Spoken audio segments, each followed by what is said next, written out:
Do any one of us children, she wondered, ever stop to ask ourselves where our teachers go when school is over for the day? Do we wonder if they live alone or if there is a mother at home or a sister or a husband? Do you live all by yourself, Miss Honey? She asked. Yes, Miss Honey said. Very much so. They were walking over the deep sun-baked mud tracks of the lane, and you had to watch where you put your feet if you didn't want to twist your ankle. There were a few small birds around in the hazel branches, but that was all. It's just a farm laborer's cottage, Miss Honey said. You mustn't expect too much of it. We're nearly there. They came to a small green gate half buried in the hedge on the right and almost hidden by the overhanging hazel branches. Miss Honey paused with one hand on the gate and said, There it is. That's where I live. Matilda saw a narrow dirt path leading to a tiny red brick cottage.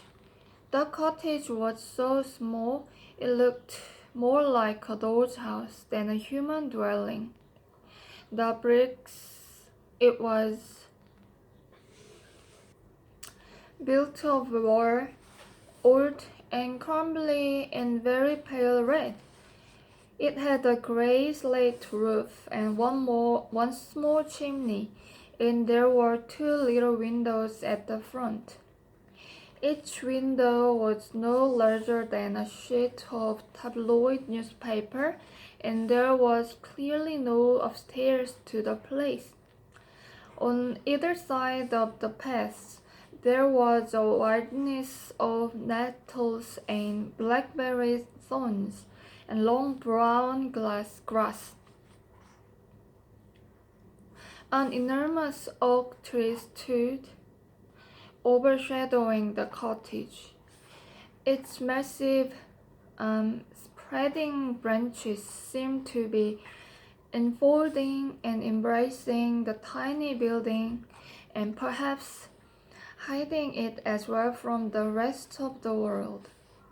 Miss Honey, with one hand on the gate, which she had not yet opened, turned to Matilda and said, A poet called Dylan Thomas once wrote some lines that I think of every time I walk up this path. Matilda waited, and Miss Honey, in a rather wonderful slow voice, began reciting the poem.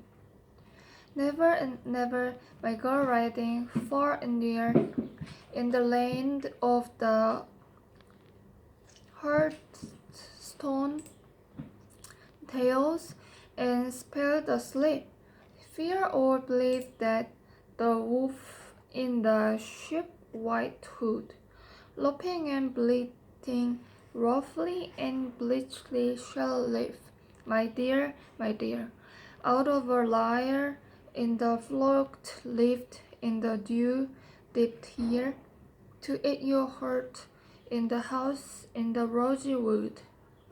There was a moment of silence, and Matilda, who had never before heard great romantic poetry spoken aloud, was profoundly moved.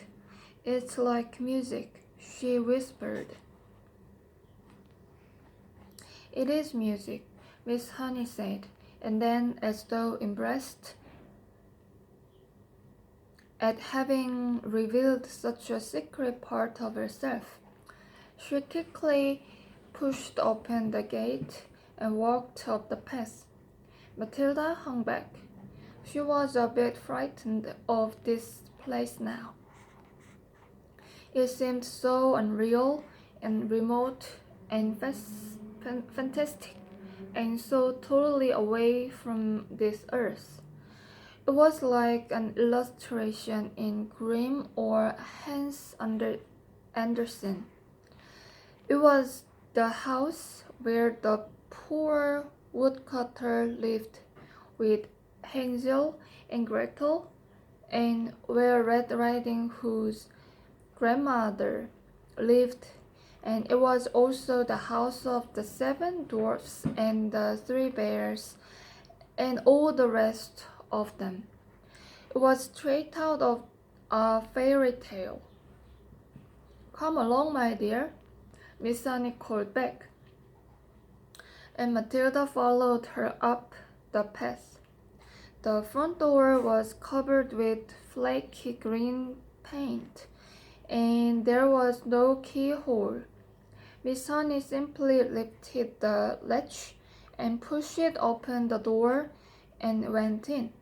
Although she was not a tall woman, she had to stoop low to get through the doorway. Matilda went after her and found herself in what seemed to be a dark, narrow tunnel. "You can come through to the kitchen and help me make the tea," Miss Honey said, and she led the way along the tunnel into the kitchen.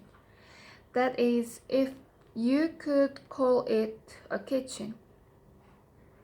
It was not much bigger than a good-sized clothes cupboard, and there was one small window in the back wall with the sink under the window, but there were no taps over the sink.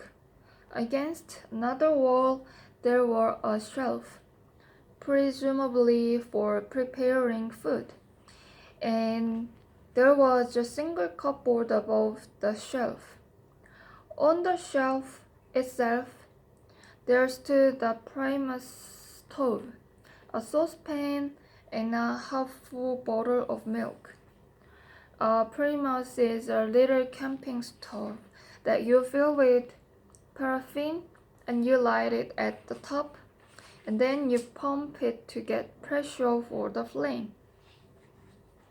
"You can get me some water while I light the Primus," Miss Honey said. "The well is out at the back. Take the bucket. Here it is. You will find the rope in the wall." "Well, just hook the bucket onto the end of the rope and lower it down, but don't fall it yourself."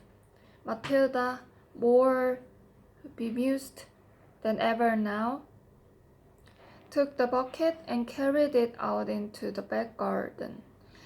The well had a little wooden roof over it and a simple winding device, and there was a rope dangling down into the dark, bottomless hole. Matilda pulled up the rope and hooked the handle of the bucket onto the end of it. Then she lowered it until she heard a splash and the rope went slack.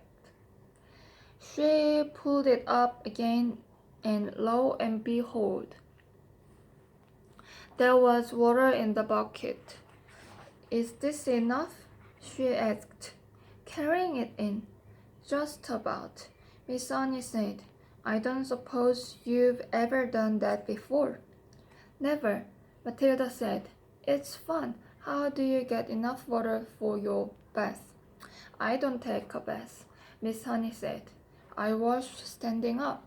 I get a bucket full of water and I heat it on this little stove, and I strip and wash myself all over." "Do you honestly do that?" Matilda asked. "Of course I do," Miss Honey said. "Every poor person in England used to wash that way until not so very long ago, and they didn't have a Primus. They had to heat the water over the fire in the hearth." "Are you poor, Miss Honey?" "Yes," Miss Honey said. "Very. It's a good little stove, isn't it?" The primus was roaring away with a powerful blue flame, and already the water in the saucepan was beginning to bubble. Miss Sunny got a teapot from the cupboard and put some tea leaves into it. She also found half of a small loaf of brown bread. She cut to thin slices, and then, from a plastic container, she took some margarine and spread it on the bread. Margarine, Matilda thought. She really must be poor. Miss Annie found the tray, and on it, she put 2 mugs, the teapot, the half bottle of milk, and a plate with the 2 slices of bread. I'm afraid I don't have any sugar, she said. I never use it. That's all right, Matilda said. In her wisdom, she seemed to be aware of the delicacy of the situation, and she was taking great care not to say anything to embarrass her companion.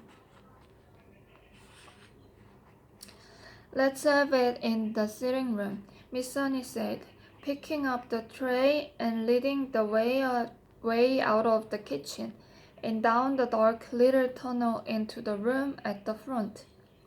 Matilda followed her, but just inside the doorway of the so-called sitting room, she stopped and stared around her absolute amazement. The room was as small and square and bare as a prison cell. The pale daylight that entered came from a single tiny window in the front wall, but there were no curtains.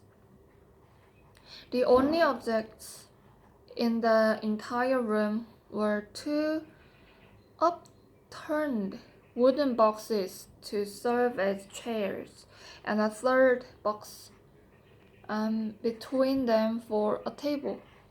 That was all. There were no pictures on the walls, no carpet on the floor, only rough, unpolished wooden planks.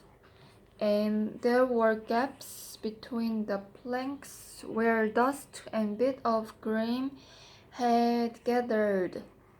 The ceiling was so low that with a jump, Matilda could nearly touch it with her fingertips.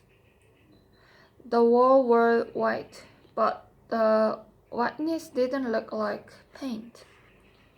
Matilda rubbed her palm against it, and a white powder came off onto her skin.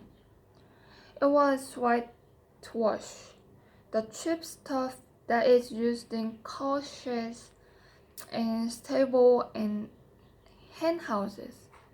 Matilda was appalled. Was this really where her neat and trimly dressed schoolteacher lived? Was this all she had to come back to after a day's work? It was unbelievable, and what was the reason for it? There was something very strange going on around here, surely. Miss Sunny put the tray on one of the upturned boxes. Sit down, my dear, sit down, she said, and we'll have a nice hot cup of tea. Help yourself to bread. Both slices are for you. I never eat anything when I get home. I have a good old tuck-in at the school lunch, and that keeps me going until the next morning. Matilda perched herself carefully on an upturned box, and more out of politeness than anything else, she took a slice of bread and margarine and started to eat it. At home, she would have been having buttered toast and strawberry jam, and probably a piece of sponge cake to round it off. And yet, this was somehow far more fun. There was a mystery here in this house, a great mystery. There was no doubt about that, and Matilda was longing to find out what it was.